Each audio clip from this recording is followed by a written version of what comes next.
దైవవాక్కుపై నమ్మిక ఉంచితే పొందలేనిది ఏదీ లేదు. మీ నమ్మిక చొప్పున మీకు కలుగుగాక. మత్తయి సువార్త 9వ అధ్యాయం 29వ వచనం.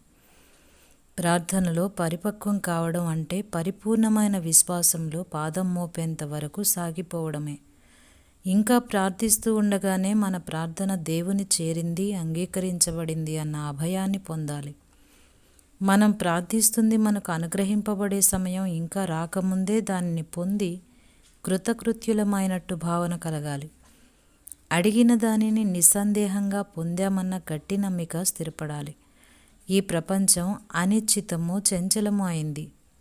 దైవవాక్కుకైతే మార్పు లేదు. నిలకడగా ఆయన మాటల మీద మనం దృష్టి నిలిపితే అది మన పట్ల నిజం కావడానికి ప్రపంచంలోని ఏ శక్తి అడ్డుపడలేదు. దీన్ని మనసులో పెట్టుకుందాం. ఏ ఇతరమైన సాక్ష్యాధారాలు లేకుండానే ఆయన మాటలు నమ్మడానికి మనల్ని ప్రేరేపిస్తాడు దేవుడు.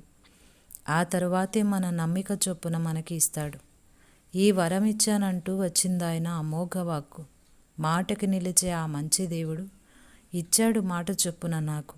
పెంతెకొస్తు కాలంలో ప్రార్థన బ్యాంకు చెక్కు లాంటిది. దాన్ని బ్యాంకులో ఇచ్చి దర్జాగా డబ్బు తీసుకోవచ్చు. దేవుడు పలుకగా ఆ ప్రకారం ఆయను. ఆదికాండం 1వ అధ్యాయం 9వ వచనం.